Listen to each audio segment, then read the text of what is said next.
بسم اللہ الرحمن الرحیم۔ السلام علیکم سامعین، کاشانہ بصیرت کے یوٹیوب چینل پر کتاب نفس المحموم کے پیج نمبر 219 سے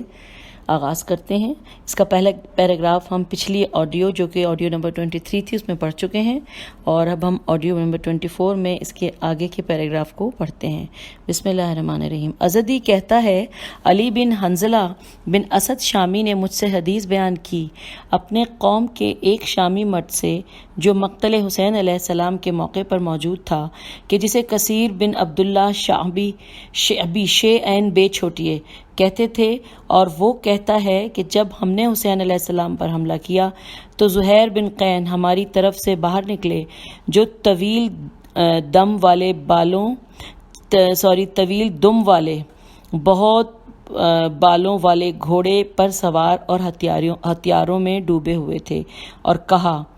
کہ ڈرو اللہ کے عذاب سے۔ مسلمان کو چاہیے کہ وہ اپنے مسلمان بھائی کا خیر خواہ ہو۔ ہم ابھی تک ایک دوسرے کے بھائی ہیں، ایک ہی دین و شریعت پر ہیں۔ جب تک ہمارے اور تمہارے درمیان تلوار نہیں چلتی تم نصیحت اور خیر خواہی کے مستحق ہو، لیکن جب تلوار درمیان میں آ گئی تو پھر ہمارا رشتہ ٹوٹ جائے گا، پھر ہم الگ الگ امت ہوں گے اور تم الگ امت و گروہ ہوگے۔ خدا تبارک و تعالیٰ نے اپنے پیغمبر کی ذریت و اولاد کے ذریعے ہمارا امتحان لیا ہے، تاکہ وہ جانے کہ ہم اور تم کیا کرتے ہیں، اور ہم تمہیں ان کی مدد کرنے کی دعوت دیتے ہیں، اور اس گمراہ کے بیٹے عبداللہ بن زیاد کو چھوڑنے کی طرف بلاتے ہیں،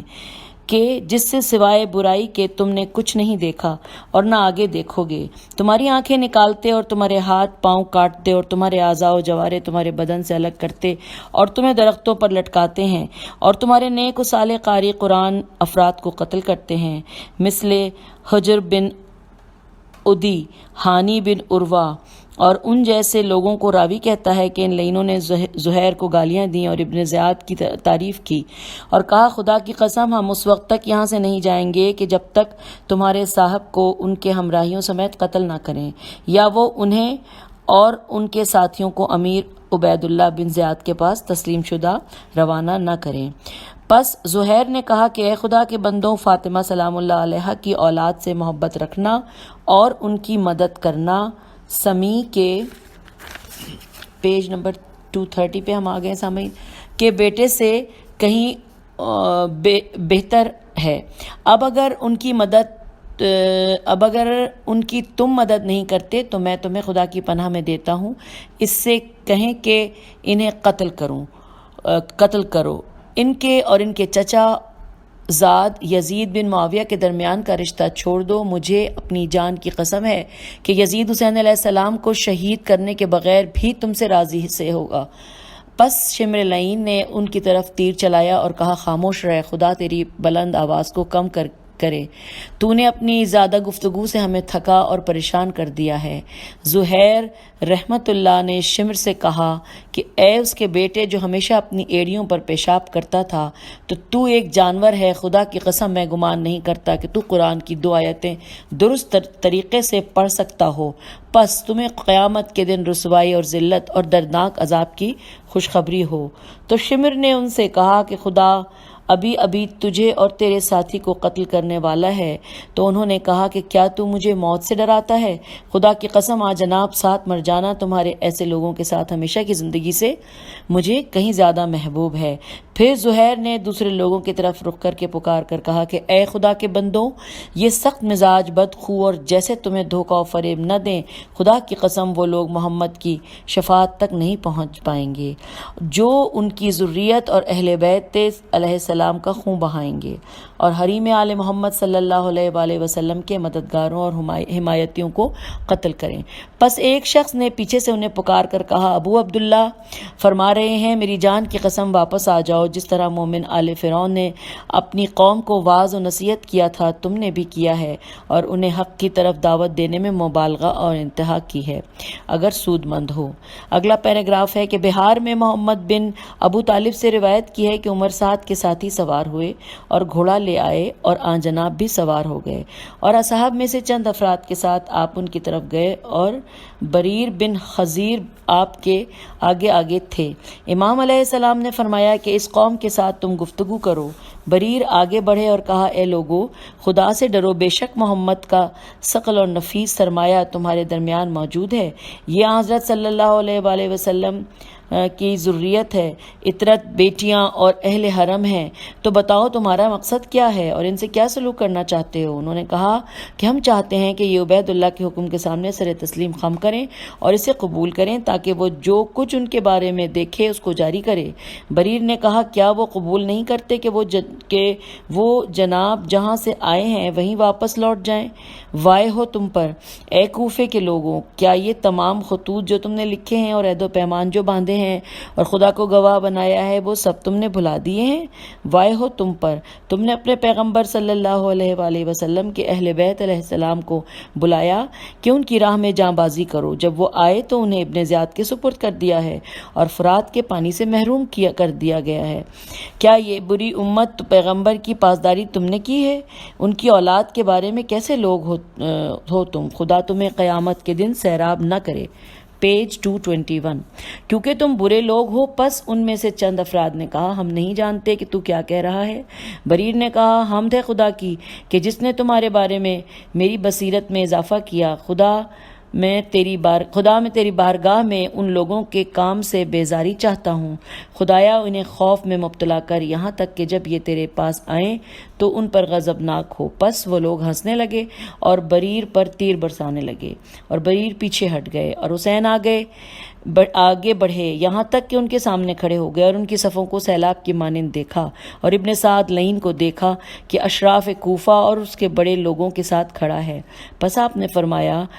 حمد ہے اس خدا کی جس نے اس جہان کو پیدا کیا ہے، جسے فنا اور زوال کا گھر بنایا، جو اپنے اہل کے ساتھ ایک حالت سے دوسری حالت کی طرف بدلتا رہتا ہے، اور بے عقل ہے وہ شخص کہ جو دنیا کے دھوکے میں آ جائے، اور بدبخت ہے وہ کہ جو دنیا کے فتنے و آزمائش میں پھنس جائے۔ یہ دنیا تمہیں دھوکہ نہ دے، کیونکہ یہ ہر اس شخص کی امید کو قطع کر دیتی ہے جو اس کی طرف جھکے اور مائل ہو، اور اس کی لالچ و طمع کو کہ جو اس کے ساتھ اپنے دل کو باندھ دے نا امیدی میں بدل دیتی ہے۔ میں تمہیں دیکھ رہا ہوں کہ ایسی چیز اور امر کے لیے جمع ہوئے ہو کہ جس میں تم نے اللہ کو ناراض کیا ہے، اور اپنا کریمانہ رخ اس نے تم سے موڑ لیا ہے اور تم پر عذاب نازل کیا ہے اور اپنی رحمت سے تمہیں دور رکھا ہے۔ پس بہترین پروردگار ہے ہمارا رب اور بدترین بندے ہو تم نے اطاعت کا اقرار کیا اور رسول پر جو کہ محمد صلی اللہ علیہ وآلہ وسلم ہیں ایمان لے آئے، پھر تم نے ان کی ذریت و اطرت پر حملہ کر دیا اور ان کو قتل کرنا چاہتے ہو۔ شیطان تم پر غالب آ گیا ہے اور اس نے تمہیں راستے سے ہٹا دیا ہے اور بزرگ و برتر خدا کی یاد تمہیں بھلا دی ہے۔ پس صداقت ہو تمہارے لیے اور جو کچھ تم چاہتے ہو ہم اللہ کے لیے اور اسی کی طرف لوٹنے والے ہیں۔ ایسی قوم ہے کہ جو ایمان کے بعد کافر ہو گئی ہے، پس دوری ہے اس قوم کے لیے۔ اگلا پیراگراف پڑھتے ہیں۔ پس عمر سعد نے کہا ہلاکت ہو تمہارے لیے، اس سے بات کرو، وہ اپنے باپ کا بیٹا بریکٹ میں لکھا ہے یعنی علی جیسے باپ کا بیٹا بریکٹ کلوز، اگر وہ اسی طرح پورا دن تمہارے درمیان ٹھہرا رہے تو اس کی گفتگو منقطع نہیں ہوگی اور نہ وہ عاجز آئے گا اور تھکے گا۔ پس اس سے تم بھی بات کرو۔ اور شمر لعین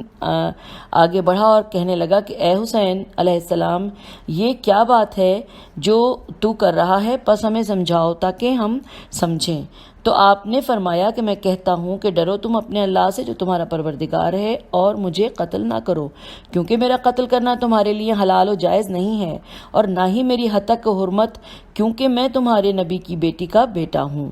اور میری دادی ختیجہ تمہارے نبی کی زوجہ محترمہ، اور شاید تم تک پہنچا ہو تمہارے نبی کا ارشاد گرامی کہ حسن اور حسین جوانان جنت کے سردار ہیں، آخر تک کہ جسے ہم شیخ مفید اور دوسروں کی روایت سے ذکر کر چکے ہیں، اور بہار میں بھی اور مناقب میں اپنی اسناد سے عبداللہ بن محمد سلیمان بن عبداللہ بن حسن سے، اس کے باپ سے، اس کے دادا سے، عبداللہ سے روایت ہے۔ وہ کہتا ہے کہ جب عمر بن سعد نے اپنے ساتھیوں کو حسین بن علیہ السلام سے جنگ کرنے پر آمادہ کر لیا اور انہیں ان کے مراتب پر مرتب کر لیا اور جھنڈے اپنی اپنی جگہ پر قائم کر لیے اور میمنہ اور میسرہ کے افراد متعین کر چکا، تو قلب لشکر والوں سے کہا کہ اپنی جگہ پر ثابت قدم رہنا۔ پھر انہوں نے امام حسین علیہ السلام کو ہر طرف سے گھیرے میں لے لیا، یہاں تک کہ آپ کو حلقے کے اندر لے لیا۔ پس جناب باہر تشریف لائے اور ان سے خاموش رہنے کی خواہش کی۔ تو ان ملائین نے خاموش ہونے سے انکار کر دیا، یہاں تک کہ آپ نے فرمایا ہلاکت ہو تمہارے لیے کوئی حرج نہیں ہے کہ تم خاموش رہ کر میری بات سن لو، میں تمہیں صرف رشد و ہدایت کی راہ کی طرف دعوت دیتا ہوں، جو میری اطاعت کرے گا وہ ثواب و درستی کی راہ پر چلے گا، اور جو میری نافرمانی کرے گا وہ ہلاک ہوگا۔ تم سب میرے نافرمان کی نافرمانی کر رہے ہو، بات پر کان نہیں دھرتے، تمہارے شکم حرام سے پر ہو چکے ہیں اور تمہارے دلوں میں مہریں لگ چکی ہیں، وائے ہو تم پر، کیا تم خاموش ہو کر بات نہیں سنو گے؟ پس عمر بن سعد کے ہمراہی ایک دوسرے کو لعنت و ملامت کرنے لگے اور کہا کہ خاموش ہو جاؤ۔ تو امام حسین علیہ السلام کھڑے ہو گئے اور پھر فرمایا ہلاکت و تباہی ہو تمہارے لیے اے گروہ، آخری خطبے تک کہ جو سید کی کتاب لہوف سے انشاءاللہ آگے نقل ہوگا۔ پھر آپ نے فرمایا کہ عمر بن سعد کہاں ہے؟ عمر کو میرے پاس بلا لاؤ۔ اس کو بلایا گیا اور وہ اسے ناپسند کرتا تھا اور نہیں چاہتا تھا کہ آپ کے سامنے آئے۔ پس آپ نے فرمایا کیا تو مجھے قتل کرتا ہے اس گمان پر کہ دائی بن دائی یعنی حرام زادہ جو حرام زادے کا بیٹا ہے تجھے ری اور جرجان کا والی و حاکم بنا دے گا؟ خدا کی قسم یہ ولایت و حکومت تیرے لیے کبھی خوشگوار نہیں ہوگی، بریکٹ میں لکھا ہے یعنی مل نہیں سکے گی، یہ دھوکہ ہے۔ پس جو کچھ کرنا چاہتا ہے کر لے، تم میرے بعد دنیا اور آخرت سے کبھی خوش نہیں ہوگے۔ گویا میں تیرے سر کو بانس کے نیزے کے اوپر کوفے میں دیکھ رہا ہوں کہ جسے بچے پتھر مار رہے ہیں اور اس کو نشانہ بنایا ہوا ہے۔ پس عمر آپ کی گفتگو سن کر سیخ پا ہو گیا، پھر آپ کی طرف سے منہ موڑ کر اپنے ساتھیوں سے کہنے لگا کیا دیکھ رہے ہو؟ سب مل کر ان پر حملہ کر دو، یہ تو ایک ہی لقمے کی لقمہ ہے۔ انتہی۔ یہاں پر پیج 222 پر یہ گفتگو یہاں پہ ختم ہوتی ہے اور اگلا پیج 223 کے اوپر نئی ہیڈنگ کے ساتھ آگے چلتے ہیں۔ ہیڈنگ ہے کہ امام حسین علیہ السلام کا اہل کوفہ سے خطبہ۔ باقی رہا وہ خطبہ سید ابن طاؤس کی روایت کے مطابق تو سید نے فرمایا پس حسین علیہ السلام اپنے ناقے پر سوار ہوئے اور بعض کہتے ہیں کہ گھوڑے پر ان سے خاموش ہونے کے لیے فرمایا تو وہ خاموش ہو گئے۔ پس اللہ کی حمد و ثنا کی اور اس کا ایسا ذکر کیا کہ جس کا وہ اہل ہے، اور ملائکہ، انبیاء اور رسل پر صلوات بھیجی اور فصاحت و بلاغت کا حق ادا کیا۔ اس کے بعد فرمایا اے لوگو، تمہارے لیے ہلاکت اور غم و اندوہ ہو، اس شور و شین اور شوق و ذوق سے تم نے ہمیں بلایا تاکہ ہم تمہاری فریاد رسی کرے، تو ہم جلدی تمہاری طرف آئے ہیں۔ پس ہماری تلوار کہ جو ہم سے خود تمہارے ہاتھ میں دی گئی، اس کو لے کر تم ہمارے اوپر حملہ آور ہوئے ہو، اور وہی آگ کہ جو خود ہم نے اپنے اور تمہارے دشمن کے خلاف بھڑکائی تھی، ہمارے خلاف تم نے بھڑکائی۔ تم اپنے دشمن کے یار و مددگار ہو گئے اپنے دوستوں سے جنگ کرنے میں، حالانکہ نہ انہوں نے عدل و انصاف کے مطابق تمہارے درمیان رفتار کی اور نہ ہی ان سے تم کوئی خیر و بھلائی کی امید رکھتے ہو۔ وائے ہو تم پر، کیوں اس وقت کہ جب تلواریں نیام میں تھیں اور دل آرام و سکون میں اور افکار خام و ناپختہ تھے، ہمیں نہیں چھوڑ دیا، لیکن تم تو مکھیوں کی طرح فتنے کی طرف اڑے اور پروانے کی طرح ایک دوسرے سے الجھے۔ پس ہلاکت ہو تمہارے لیے اے کنیز و لونڈی کے بیٹے اور احزاب کے بچے کچے اور کتاب کو پھینک دینے والے، کلمات میں اور اس میں تحریف کرنے والے اور گناہوں کی جماعت اور شیطان کی پھونکوں سے کے فریب خوردہ اور سنتوں کو خاموش کرنے والے، کیا ان کی مدد کرتے ہو اور ہمیں تنہا چھوڑتے ہو؟ جی ہاں، خدا کی قسم بے وفائی اور پیمان شکنی تمہاری پرانی عادت ہے۔ تمہاری جڑ غدود دھوکہ سے پیوست اور ملی ہوئی ہے، اور تمہاری شاخوں کی اسی پر پرورش ہوئی ہے۔ تم پلید ترین پھل ہو جو ماں کے گلے میں پھنس جاتا ہے، اور خوشگوار ہو غاصب کے لیے۔ یہ دائی بن دائی یعنی اس کا کوئی باپ نہیں، اور بن امیہ نے انہیں اپنے ساتھ ملحق کر لیا ہے جو اس کا بیٹا ہے جس کا کوئی باپ نہیں، جو چیزوں پر ڈٹ گیا ہے اور وہیں کھڑا ہے، یا تلوار نکالنا یا ذلت و خواری برداشت کرنا، میہات یعنی بریکٹ میں لکھا ہے دور کی بات کہ ہم ذلت کو قبول کر لیں۔ خدا، اس کا رسول اور مومنین اور پاک و پاکیزہ گود ہیں کہ جنہوں نے ہمیں پالا ہے، اور غیرت مند ناک اور ذلت سے انکار کرنے والے نفوس اس سے انکار کرتے ہیں کہ ہم کمینے لوگوں کی اطاعت کو کریمانہ اور عزت کی موت اور میدان میں پچھڑنے پر ترجیح دیں۔ یاد رکھو کہ اس تھوڑی سی جماعت کے ساتھ تم سے جنگ کروں گا، اگرچہ لوگوں نے مجھے تنہا چھوڑ دیا ہے۔ Page number 224۔ مؤلف کہتے ہیں کہ اس مقام پر مجھے بھلا معلوم ہوتا ہے ابن ابی الحدید کے اس کلام کو نقل کرنا کہ جو نہج البلاغہ کی شرح میں ہے، ظلم و ذلت برداشت کرنے سے انکار کرنے والوں کے ذکر کے سلسلے میں کہتا ہے کہ غیرت مندوں کا سردار کہ جس نے لوگوں کو حمیت و غیرت سکھائی اور جس نے تلوار کے سائے میں موت کو ذلت خواری برداشت کرنے پر ترجیح دی ہے، وہ ابو عبداللہ الحسین علیہ السلام تھے کہ جس جناب اور ان کے اصحاب کے سامنے امان پیش کی گئی تو آپ نے اسے ٹھکرا دیا اور ذلت برداشت نہ کی۔ پھر آپ کی اس گفتگو کو نقل کر کے کہتا ہے کہ میں نے نقیب ابو زید یحییٰ بن زید علوی سے سنا، وہ کہتے تھے کہ ابو تمام کے وہ اشعار جو اس نے محمد بن حمید طائی کے بارے میں کہے ہیں، امام حسین علیہ السلام کے علاوہ کسی پر بھی فٹ نہیں بیٹھتے۔ اب یہ جو اشعار ہیں یہ عربی میں ہیں اور اس کے نیچے جو اردو لکھی ہے اس کو ہم پڑھتے ہیں کہ موت سے چھوٹ جانا آسان تھا لیکن اسے موت کی طرف پلٹایا، محارم کی حفاظت دان سے دفاع نے کہ جو کڑوا گھونٹ تھا، اور مروت الدین نے کہ جس کی وہ سختی سے پابند تھے، اور ایسے نفس نے کہ جو ظلم کو ناپسند کرتا تھا کہ گویا مقام خوف وہ کفر ہے یا اس کے آگے کفر ہے، پس وہ موت کے غبار میں ثابت قدم رہا اور موت سے کہا کہ تیرے تلواروں کے نیچے حیف حشر و نشر ہے۔ اس نے موت کا سرخ لباس پہن لیا، ابھی رات نہیں گزری تھی کہ وہ سبز سندس و حریر میں بدل گیا۔ یہاں پیراگراف ختم ہوتا ہے سامعین۔ اگلا پیراگراف ہے کہ اور سبت بن جوزی نے کہا ہے کہ میرے نانا نے کتاب تبصرہ میں ذکر کیا اور کہا ہے کہ امام حسین علیہ السلام اس قوم کی طرف اس لیے گئے تھے چونکہ آپ نے دیکھا کہ شریعت ہو گئی ہے، لہٰذا آپ نے کوشش کی کہ اس کے ستونوں کو سیدھا استوار کر دیں۔ اچھا، یہاں پہ سامعین یہ جملے میں ہونا چاہیے تھا کہ شریعت ٹیڑھی ہو گئی ہے یا خراب ہو گئی ہے، لیکن وہ لکھا نہیں ہے۔ یہاں پہ صرف یہی ہے کہ شریعت ہو گئی ہے لہٰذا آپ نے کوشش کی کہ اس کے ستونوں کو سیدھا استوار کر دیں، اور جب انہوں نے آپ کو گھیر لیا اور کہا کہ ابن زیاد کے حکم کے سامنے گردن جھکا دیں تو آپ نے کہا کہ میں ایسا نہیں کروں گا، اور شہید ہونے کو ذلت پر ترجیح دی، اور حمیت و غیرت مند نفوس ایسے ہی ہیں۔ پھر میرے نانا نے اس مضمون کے اشعار کہے۔ آئیے ان اشعار کے بارے میں جو اردو میں لکھا ہے وہ پڑھتے ہیں، اور ہم پیج نمبر 225 پہ پہنچ گئے ہیں۔ اب وہ لکھتے ہیں کہ جب انہوں نے دیکھا کہ کچھ زندگانیاں ان کے لیے باعث ذلت ہیں اور عزت کی موت حرام نہیں ہے تو انہوں نے اس زندگی کا مزہ چکھنے سے انکار کر دیا کہ جس میں ذلت ہے، اور ایسی موت مر گئے جو قابل مذمت نہیں، اور شیر مرد کے لیے کوئی تعجب کی بات نہیں کہ عرب و عجم کے دشمن کتے اس پر کامیابی حاصل کر لیں، کیونکہ وحشی کے حربے سے جناب حمزہ کو موت کا پیالہ پلایا تھا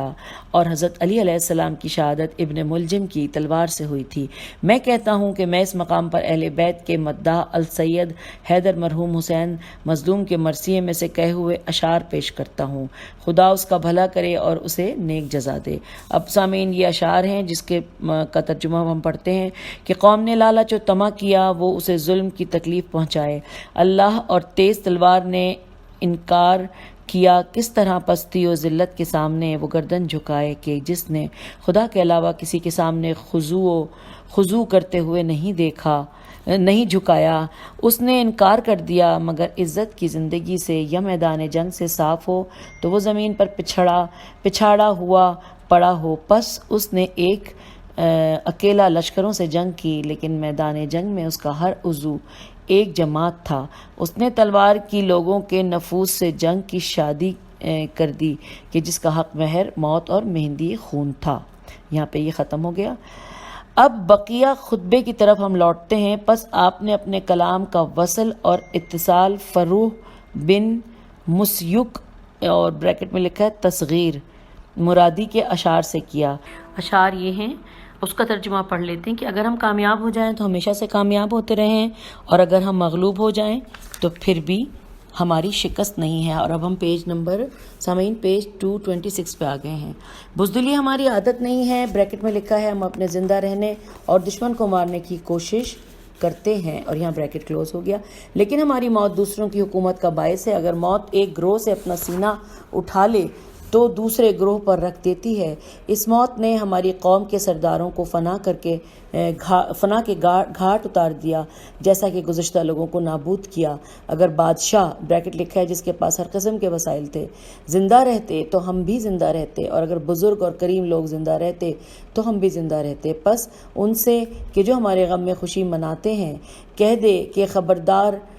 یہ یاد رکھو کہ عنقریب وہ بھی اس چیز سے ملاقات کریں گے کہ جس سے ہم نے ملاقات کی ہے۔ پھر خدا کی قسم اس کے بعد تم زیادہ دیر نہیں ٹھہرو گے، مگر اتنی دیر کہ گھڑ سوار گھوڑے پر سوار ہو کر یہاں تک کہ حوادث زمانہ چکی کی طرح تمہارے گرد گھومیں گے اور تمہیں محور کی طرح قلق و اضطراب میں ڈال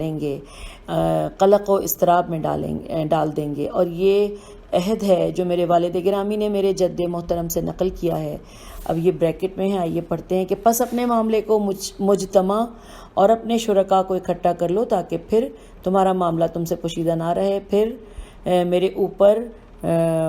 پل پڑو اور مجھے مہلت نہ دو۔ میں اپنے اور تمہارے پروردگار اللہ پر توکل رکھتا ہوں، کوئی جاندار نہیں مگر یہ کہ وہ اس کے قبضہ قدرت میں ہے۔ یقیناً میرا پروردگار اب پھر اندر بریکٹ ہے کہ سید سے وعدے پر قائم ہے، خدایا ان سے آسمان کی بارش روک لے اور ان پر حضرت یوسف علیہ السلام کے زمانے میں ایسا قحط نازل فرما اور قبیلہ ثقیف کا لڑکا حجاج بن یوسف ان پر مسلط کر دے، جو انہیں موت کا کڑوا پیالہ پلائے۔ انہوں نے جھٹلایا ہے اور میرا ساتھ چھوڑ دیا ہے، تو پروردگار ہے، تجھ پر ہم توکل کرتے ہیں اور تیری بارگاہ میں لوٹتے ہیں اور تیری ہی طرف سب کی بازگشت ہے۔ اور یہاں پہ انورٹڈ کاما یعنی جو بات چیت تھی وہ کلوز ہو گئی ہے۔ اگلا پیراگراف ہے کہ پھر آپ اپنی سواری سے اتر آئے اور رسول اللہ کے گھوڑے کو کہ جس کا نام مرتجز تھا طلب کیا اور اس پر سوار ہو کر اپنے اصحاب کی صفوں کو مرتب کیا۔ یہ بریکٹ لہوف۔ راوی کہتا ہے پس عمر سعد آگے بڑھا اور امام علیہ السلام کے لشکر کی طرف ایک تیر پھینکا اور کہا کہ امیر کے پاس گواہی دینا کہ سب سے پہلا تیر میں نے پھینکا تھا۔ اور اس کے بعد ان کی طرف سے تیروں کی بارش شروع ہو گئی، اور تو آن جناب نے اپنے اصحاب سے فرمایا خدا تم پر رحم کرے، کھڑے ہو جاؤ اس موت کی طرف کہ جس سے کوئی چارہ نہیں ہے، کیونکہ یہ تیر اس قوم کے ایلچی ہیں۔ تمہاری طرف واپس دن کا حصہ انہوں نے جنگ کی اور پے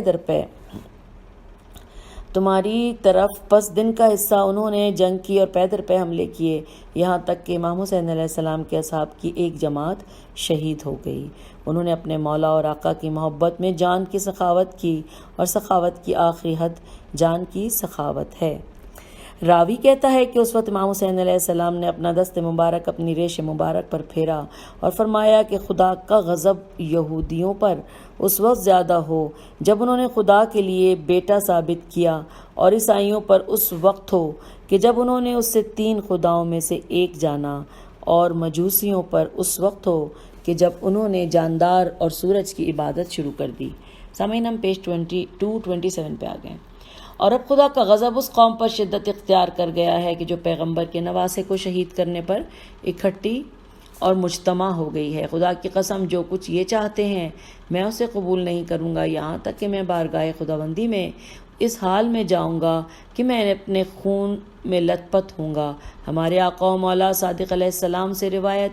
ہے کہ آپ نے فرمایا کہ میں نے اپنے والد گرامی سے سنا، آپ کہتے تھے کہ جب حسین علیہ السلام اور عمر سعد لعن اللہ آمنے سامنے آ گئے اور جنگ ہونے لگی تو خداوند تعالیٰ نے نصرت و مدد بھیجی جو امام حسین علیہ السلام کے سر اتھر کے اوپر پر و بال پھیلائے پھڑپھڑا رہی تھی، اور آپ کو اختیار دیا کہ دشمن پر کامیابی اور کامرانی اور لقائے خدا کے درمیان، تو آپ نے اللہ تعالیٰ کی لقا اور اس کی بارگاہ میں حاضر ہونے کو ترجیح دی۔ سید اجل صاحب تصانیف کثیرہ سید عبداللہ شبیر حسینی کاظمی کی کتاب الجلا میں ہے کہ اس وقت جنات کی ایک جماعت آپ کی نصرت و مدد کے لیے حاضر ہوئی، اور آپ نے اذن جہاد و قتال چاہا تو آپ نے انہیں اجازت نہ دی، اور کریمانہ اور شریفانہ شہادت کو مذموم و ناپسندیدہ اور زندگی پر ترجیح دی۔ اللہم صلی علی محمد وعلی محمد۔ مترجم کہتے ہیں کہ اسباب ظاہری کی بنا پر بھی آپ کی کامیابی کوئی تعجب خیز امر نہیں تھا، کیونکہ کوفے کے لوگ عام طور پر جناب سے جنگ کو ناپسند کرتے تھے، جیسا کہ فرزوق نے کہا کہ ان کے دل آپ کے ساتھ اور ان کی تلواریں آپ کے برخلاف ہیں، اور ان میں سے بہت سوں کو عبید اللہ نے دھوکہ و فریب دے رکھا تھا کہ رمی کی سرحد میں حالات خراب ہیں، تمہیں وہاں بھیج رہے ہیں۔ جب لشکر جمع ہو گیا تو انہیں عمر ساتھ کربلا بھیج دیا، اور بہت سے یہ باور نہیں کرتے تھے کہ معاملہ جنگ و کشت و خون تک جا پہنچے گا۔ مثلاً حر اور 30 افراد وہ کہ جو 10ویں کی رات ابن سعد کے لشکر سے جدا ہو کر امام علیہ السلام سے آ ملے، اور کچھ لوگ کہتے تھے کہ ہمیں یہ معلوم نہیں تھا کہ حر امام حسین علیہ السلام کی مدد کے لیے جا رہے ہیں، ورنہ ہم بھی ان کے ساتھ جاتے۔ اور بعض یہ خیال کرتے تھے کہ امام علیہ السلام جب لشکر کی کثرت کو دیکھیں گے تو امام حسن علیہ السلام کی طرح صلح کر لیں گے، اور اگر خدا چاہتا تو ممکن تھا کہ سردار ان لشکر کے درمیان عمر سعد کی تصمیم و پختہ ارادے کے بعد اختلاف پڑ جاتا، لیکن قضائے الہی اور طرح تھی، تاکہ آل ابو سفیان کی دشمنی پیغمبر اسلام کے ساتھ واضح روشن ہو جائے، اور وہ لوگوں کا نظروں میں منفور و ملعون، اور جب لوگ ان سے نفرت کریں گے تو پھر لوگوں کے عقائد و نظریات میں دخیل و اثر انداز نہیں ہو سکیں گے، کیونکہ اگر ملحد و معاندہ میم لام ہے دال ملحد و معاند میم عین الف نون دال اسلام زمام امور سلطنت ہاتھ میں لے لے اور وہ لوگوں کی نظر میں محبوب ہو تو اس کی خرابی، فساد اور نقصان بہت زیادہ ہے، اور لوگوں میں سے جو لوگ آل ابو سفیان کے ہم خیال تھے امام حسین علیہ السلام کی شہادت کے بعد نفرت کرنے لگے، لہٰذا تھوڑی ہی مدت میں ان کی سلطنت زائل اور ختم ہو گئی۔ پیج 228 یہاں سے ہماری 20ویں فصل کا آغاز ہوتا ہے، جس کی ہیڈنگ ہے جنگ کی کیفیت اور اصحاب حسین کی شہادت۔ ابو الحسن سعید بن حبت اللہ نے، جو قطب راوندی کے نام سے علماء شیعہ میں مشہور اور ان کے مزار قم مقدس کے نئے صحن میں معروف ہے، کہ جن کا سن وفات ان کی لوح قبر پر 548 لکھا ہے، لیکن بہار میں شہید کے مجموعے سے نقل کیا ہے کہ چاشت کے وقت بدھ کے دن 14 شوال 573 ہجری میں وفات پائی۔ روایت کی ہے کہ اپنے اسناد کے ساتھ کہ امام ابو جعفر باقر علیہ السلام سے فرمایا، امام حسین علیہ السلام نے شہادت سے پہلے اپنے اصحاب سے فرمایا تھا کہ رسول خدا نے فرمایا تھا کہ بیٹا تجھے عراق کی طرف جانے کے لیے مجبور کریں گے، اور وہ ایسی زمین ہے کہ جس میں انبیاء اور اوصیاء نے ایک دوسرے سے ملاقات کی ہے، اور جس جگہ کا نام امورہ ہے وہاں تجھے شہید کیا جائے گا۔ یارو انصار کے ایک گروہ کے ساتھ جو کہ لوہے کے زخموں سے درد و الم محسوس نہیں کریں گے۔ پھر آپ نے اس آیت کی تلاوت کی، یا نا رکونی بردوں سلام علی ابراہیم، اور جنگ تجھ پر ٹھنڈی و سلامتی والی ہوگی، پس خوش و خرم اور شاداں رہو کہ اگر انہوں نے ہمیں شہید کر دیا تو ہم پیغمبر اکرم صلی اللہ علیہ وآلہ وسلم کی خدمت میں حاضر ہوں گے۔ اگلا پیراگراف ہے سمالی سے ہے، سے میم الف لام چھوٹی ہے۔ سمالی نے علی بن الحسین علیہ السلام سے روایت کی ہے کہ میں اپنے پدر بزرگوار کے ساتھ تھا اس رات کہ جس کی صبح آپ شہید ہوئے، تو آپ نے اپنے اصحاب سے فرمایا کہ اس رات کو اپنے لیے سیر اور ڈھال بنوا لو، کیونکہ یہ لوگ صرف مجھے چاہتے ہیں، اگر وہ مجھے قتل کر دیں تو تمہاری طرف نہیں دیکھیں گے، میں عقد بیعت تم سے کھول دیتا ہوں۔ انہوں نے کہا ہم ہرگز ایسا نہیں کریں گے، تو آپ نے فرمایا کہ کل سب مارے جاؤ گے اور تم میں سے ایک بھی زندہ نہیں بچے گا۔ تو انہوں نے کہا کہ حمد و تعریف ہے اس خدا کے لیے کہ جس نے آپ کی معیت میں قتل ہونے کی سعادت سے ہمیں نوازا ہے۔ تو آپ نے ان کے لیے دعائے خیر کی اور پھر فرمایا اوپر کی طرف اپنے سر اٹھاؤ اور دیکھو، پس وہ اپنی جگہوں اور مقامات و محلات کی طرف جو جنت میں تھے دیکھنے لگے، اور آپ فرماتے تھے کہ اے فلاں یہ تیرا گھر ہے، لہٰذا وہ مرد ان حق نیزوں اور تلواروں کو اپنے سینوں اور چہروں پر لیتے تھے تاکہ جلدی اپنے جنت کے گھر میں پہنچ جائیں۔ شیخ صدوق نے سالم بن ابو جعادہ جیم عین دال ہے سے روایت کی ہے کہ وہ کہتا ہے کہ اس نے کعب الاخبار سے سنا، وہ کہتا تھا ہماری کتاب میں لکھا ہے کہ ایک شخص محمد رسول صلی اللہ علیہ وآلہ وسلم کی اولاد میں سے قتل ہوگا اور اس کے اصحاب کی سواریوں کا پسینہ ابھی خشک نہیں ہوا ہوگا کہ وہ جنت میں داخل ہوں گے اور حور العین کو آغوش میں لے لیں گے۔ پیج نمبر 229 پہ ہم پہنچ گئے ہیں۔ پس امام حسن علیہ السلام گزرے تو ہم نے پوچھا یہ ہیں؟ اس نے کہا کہ نہیں، اور حسین علیہ السلام گزرے تو ہم نے کہا یہ ہیں؟ تو انہوں نے کہا کہ ہاں۔ نیز روایت کی ہے امام صادق علیہ السلام سے لوگوں نے عرض کیا کہ خبر دیجئے کہ کس طرح امام حسین علیہ السلام کے اصحاب نے بے پرواہ ہو کر اپنے آپ کو اس وقت جنگ کی آگ میں پھینک دیا، تو فرمایا کہ پردہ ان کی آنکھوں کے سامنے سے ہٹا دیا گیا تھا یہاں تک کہ انہوں نے جنت میں اپنے گھر دیکھ لیے، لہٰذا ان میں سے ہر ایک قتل ہونے کی طرف جلدی کرتا تھا تاکہ حور العین سے معانقہ کرے اور انہیں آغوش میں لے اور جنت میں اپنے گھر میں پہنچ جائے۔ مؤلف کہتے ہیں کہ زیارت ناحیہ شریفہ میں ہے کہ جو شہداء کے اسامی اور ناموں پر مشتمل ہے کہ اللہ نے تمہارے لیے پردے ہٹا دیے اور تمہارے لیے راستہ ہموار کر دیا اور عظیم و جزیل عطا و بخشش تم پر کی ہے۔ اگلا پیراگراف ہے معانی الاخبار سے اسناد کے ساتھ امام محمد تقی علیہ السلام سے ان کے آباء و اجداد علیہم السلام سے روایت ہوئی ہے کہ علی علیہ السلام بن الحسین نے فرمایا کہ جب امام حسین علیہ السلام کا معاملہ شدت اختیار کر گیا تو آپ کے اصحاب نے آپ کو دیکھا کہ آپ دوسروں کی برخلاف حالت میں ہیں، کیونکہ جتنا معاملہ زیادہ دشوار ہوتا تو اصحاب و انصار کا رنگ متغیر اور اڑا ہوا اور ان کے دل لرزاں و ترساں ہوتے، لیکن جناب اور بعض آپ کے خواص اصحاب کا رنگ زیادہ نکھر آیا اور ان کے اعضاء و جوارے سکون اور آرام میں تھے اور ان کے دل مطمئن تھے، لہٰذا وہ ایک دوسرے سے کہتے تھے کہ دیکھتے نہیں ہو کہ وہ موت کا منہ دیکھ کر ہنستے ہیں اور موت سے ڈرتے نہیں ہیں۔ امام حسین نے فرمایا کہ یعنی صبر و جمیل سے کام لو، اے شریف و کریم بزرگوں کی اولاد و موت نہیں مگر ایک پل کہ جو تمہیں رنج و سختی سے کشادہ فراخ باغوں اور جاویدانی نعمتوں کی طرف جا رہی ہے۔ پس تم میں سے کون ہے جو نہیں چاہتا کہ قید خانے سے قصر و محل کی طرف منتقل ہو؟ اور تمہارے دشمنوں کے لیے موت اس طرح ہے کہ کوئی قصر سے زندان اور عذاب کی طرف منتقل ہو۔ اور میں نے اپنے والد گرامی سے سنا اور انہوں نے رسول خدا صلی اللہ علیہ وآلہ وسلم سے روایت کی ہے کہ دنیا مومن کے لیے قید خانہ اور کافر کے لیے جنت ہے، موت ان کے لیے ان کی جنتوں